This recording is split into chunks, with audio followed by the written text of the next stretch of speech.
On Atlanta's west side, drugs and prostitution are just a couple of the crimes that run rampant. But where there's need, our next guest saw opportunity to bring hope. Take a look. Bruce Deel is the founder and CEO of City of Refuge, an organization he founded in 1997, built on the principle of trust. Since then, Bruce has helped over 20,000 people in one of Georgia's toughest neighborhoods escape the cycles of homelessness, joblessness, and drug abuse by giving them second chances. In his book, Trust First, Bruce shares the success stories as well as the failures of drug addicts, ex-cons, and human trafficking survivors, and the reasons why his City of Refuge model is being copied in cities across the country. Well, Bruce Deel joins us now. Welcome to Interactive. It's nice to have you with us. Share with us, if you will, the background on how you became involved with Mission Church. Sure. Once I graduated from Lee University, I went into traditional ministry for about 14 years. So I was a youth pastor, associate pastor, and I was on staff at a church north of Atlanta. 22 years ago, was I invited to go downtown on what we thought was a 6-month assignment to potentially close a little church and sell the property. And so I just went down to do a 6-month assignment and do something different out of the ordinary and then go back to our nice suburban life. While you were there and closing down this church, a young woman came up to you and asked you a question. What did she ask you? You know, she walked down at the end of the service and her words to me were, "I've been hooking and stripping 14 years. Can you help me get out of the life?" Wow. It's just an amazing question I'd never been asked before, frankly. And our answer was yes, which led to her returning and bringing more people in crisis who brought more people in crisis. And we had to continually say yes. Eventually, you actually moved your family into the neighborhood. How did that come to pass, and why did you feel like that was important? Yeah, we accepted the pastoral church and started City of Refuge as the nonprofit, or we call For Impact organization.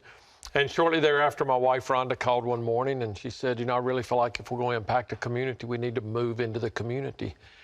And so we actually moved our 4 daughters at the time. We have 5 daughters, but we moved into this 65-year-old church building on the 3rd floor in downtown Atlanta to live among those that we were trying to bring light, hope, and transformation to. There was so much that was negative and even frightening going on in that area. Were you fearful for your family's well-being? You know, when Rhonda and I look back now, we go, we should have been fearful. I'm not sure we were at the moment. We felt like it was what we're supposed to do. And so in the middle of it, it was like a big adventure. You know, and so again, we were broken into multiple times and vehicles stolen and threats on our life. But in the middle of it, you just felt like we're doing what we're supposed to do. We're helping change people's lives. And you're understanding what people who live there face every day. I mean, it wasn't just you all because you moved in there. I mean, residents face these kinds of things for themselves and their children all the time. Talk a little bit about radical trust, because you write about that in your book. And I think that a lot of people wouldn't understand, how do you live in the midst of circumstances like you're talking about and have radical trust? Yeah, early on, I started to understand that those who came to us in crisis and brokenness and places of destruction in their life, they had come to a place where every place they entered, they said, prove to us that we should trust you. Yeah. And so there was always this qualifier that they had to have going in the front door. And so we just said, if we're really going to have a relationship, we're going to turn this, flip this, and we're going to say, you have to prove to us that we shouldn't trust you. And so, you know, I think that's a biblical lesson. You know, when I come to Christ with whatever my issues, he doesn't ask me to prove that I deserve anything. He just trusts that I'm going to do what I commit to do in prayer. And so we just decided we're going to trust you on the front end, and you'll have to show us that was a bad idea. Yeah. A lot of people that are in inner city communities, because of the hopelessness and the desperation, have gotten caught up in alcohol, drugs, and that is a gripping thing in someone's life. So I know that as you work with people like this, they fall back into it. How do you apply that trust factor when somebody keeps falling back and out of moving forward positively? Yeah, you say moving forward, and one of the lines I use in the first chapter of the book is I was born with momentum. So I was born into a 2-parent household, Christian family, great school opportunities. Most of the folks we deal with were born without momentum or with what I call reverse momentum. So they just never had an opportunity. So what is your natural reaction when you have 0 opportunities, 0 resources? You naturally make bad decisions. So we don't expect change overnight. We expect that this is a long, slow process. We use the phrase obedience is just simply a long, slow walk in the same direction. And so we choose daily to do the right thing the right way over and over and over, and we believe that eventually those individuals will buy into that. Is there, I mean, there's a fine line, isn't there, between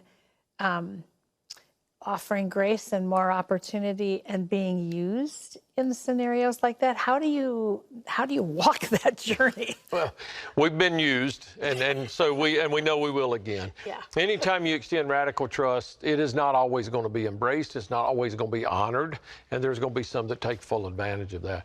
So I have to teach my team over and over and remind myself, let's focus on the success stories. Yeah. Let's focus on those who did embrace it, who did move forward, and who are now successful and living the lives they were created to live. We just can't spend a whole lot of time on the negativity and the stories that didn't quite pan out. Yeah. That's right. You had a genius concept come to pass, to me, genius anyway, called the one-stop shop. I don't know why we aren't doing this all over the country in every city in America, but talk about it a little bit.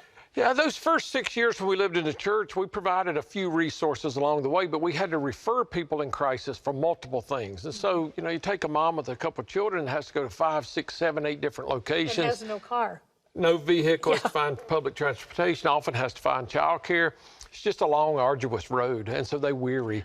And so when we got this donation of a 210,000 square foot warehouse 16 years ago, we said we can put medical here, mental health, dental, vision, vocational training, parenting, childcare, residential, vocational placement, all of this in one location. So it's just accelerated the journey for so many people over the years to have everything in one location. Do you see that becoming kind of a standard in the country for people who are in need of all these services? Well, City Refuge is now in about a dozen locations, so there are a lot of folks that like that around the country. It's certainly a model I think should be used, right? Too often I'm afraid that we work in silo mentality, so we're just going to do one thing really well and let somebody else do another thing. But if we all work together in a collective impact approach, I think we can help people more quickly and more efficiently. Well, I mentioned the trust factor. There's also a component to what you do. You don't judge people. You don't judge where they've come from or what they've been through. You love them where they're at and help them move forward.